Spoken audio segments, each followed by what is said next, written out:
Remaining one of the most iconic horror game series of the 2000s, the Penumbra series is packed to the brim with horror, gameplay, lore, and a presentation that leaves all who play on edge, yet intrigued. For those who haven't yet ventured into the mines of Greenland, here are the top 10 facts about the Penumbra series, made by Frictional Games.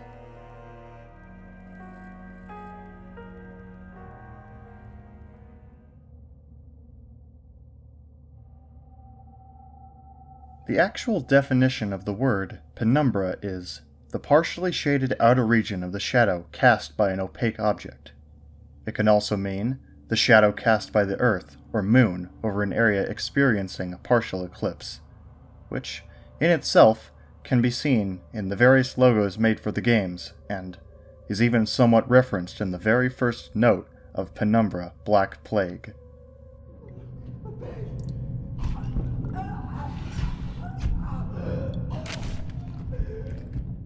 Between the light and shadow exists an entire world.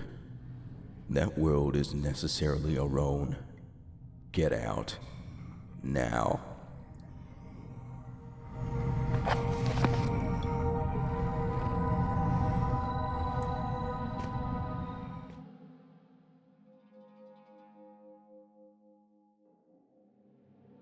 Speaking of Penumbra: Black Plague, did you know you can actually kill the infected, similar to how you can kill the dogs and the spiders in Overture?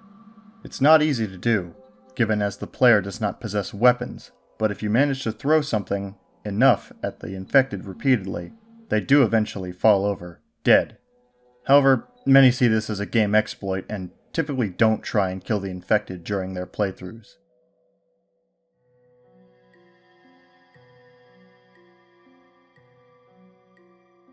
If you pay close attention to one of the chest models used in the Penumbra series, you can see that it is actually the same one used in Frictional Games' Amnesia: The Dark Descent.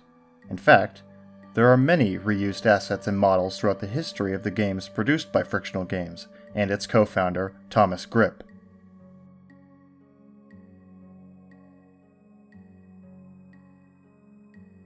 The Penumbra series being no stranger to Easter eggs, in Penumbra Requiem, if the player collects all the artifacts found throughout the game's many puzzles, you might find an Easter egg in the form of an executable program on a hidden computer.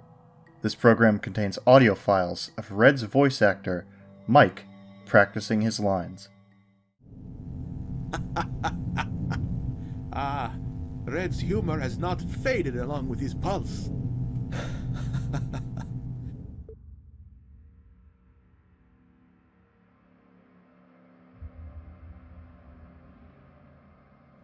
The majority of the Penumbra series would likely not have been possible without Thomas Grip's previous work on Unbirth, a game similar in tone and mechanics to the rest of the series. It never left an early alpha build, but it is still downloadable if one looks hard enough, and is an interesting glimpse into the early days of Frictional Games' development patterns. It's also less censored than the Penumbra series was made out to be, so there's definitely a lot more to see in Unbirth in terms of plain shock value and surrealism.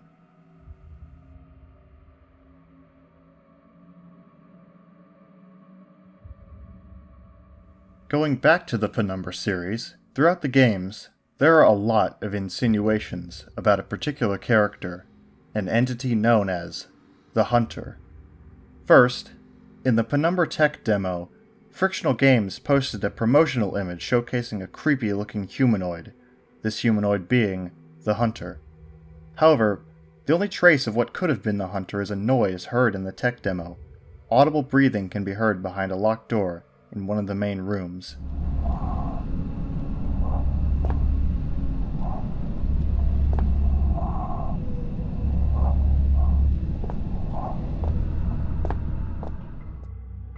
In Penumbra: Black Plague, Philip ventures into the shelter's kennel area, where he finds a note about Wilbur Frisk, detailing that over time, he began to get very friendly with the dogs held there, becoming more primal and sensitive to light. This note also details that at one point, Frisk is found near the corpse of a man believed to have escaped, which we find out is actually the Spider Hater, a character heard earlier in Penumbra Overture. With the primal behavior, his body seeming to change, and due to how viciously the spider hater was attacked in the mines, it's indeed possible Wilbur Frisk was transformed into what was seen of the Hunter in the tech demo, yet still never makes an appearance on screen.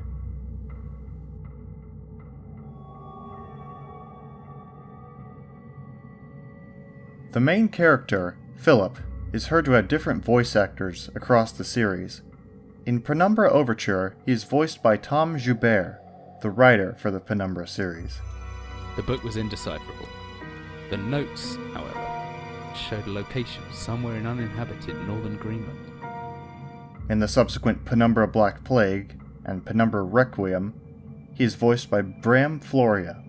The reason for this is because originally, the budget for Overture was tight enough to not allow hiring a professional voice actor, so Frictional Games had Joubert do it in-house. However, after the success of Overture, the budget was expanded enough to allow Floria to perform what is now regarded as Philip's canonical voice.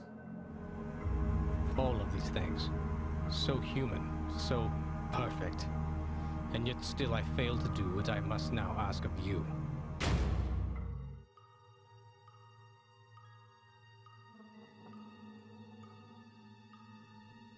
In Penumbra Black Plague, it doesn't take long for Philip to fall victim to symptoms of infection from the Turngate virus, evidenced by a hallucination sequence, the addition of Clarence in his head, and described symptoms by Dr. Swanson being confirmed by experience. However, it's not actually known how exactly Philip got infected, as the virus has not proven to be airborne. It's entirely possible he got the infection by his blow to the head at the end of Overture, or by touching the various artifacts found throughout the games.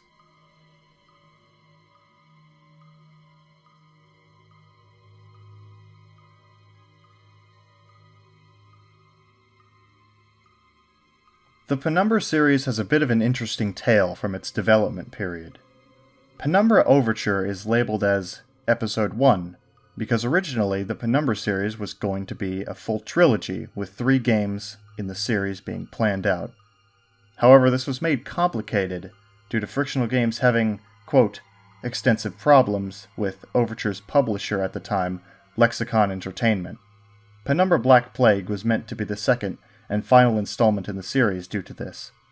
However, after the release of Black Plague, the success drove Frictional Games to decide a third installment could be made in the form of an expansion pack, and thus, Penumbra Requiem was made, tying up loose ends in the series and fully showcasing the HPL-1 engine's physics capabilities.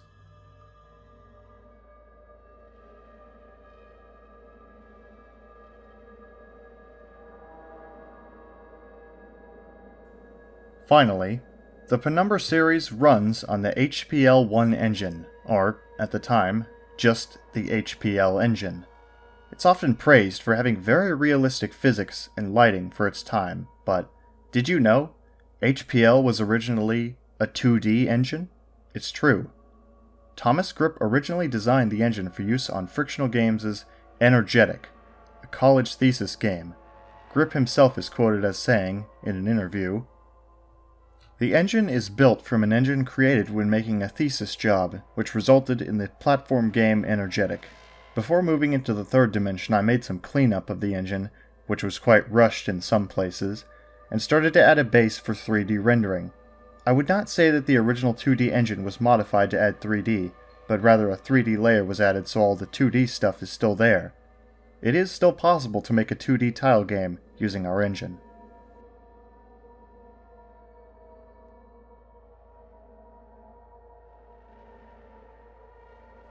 And that about wraps it up for this Top 10 Facts video. Thank you all for watching. If you enjoyed this content and want to see more, please feel free to subscribe and share this video around with your friends.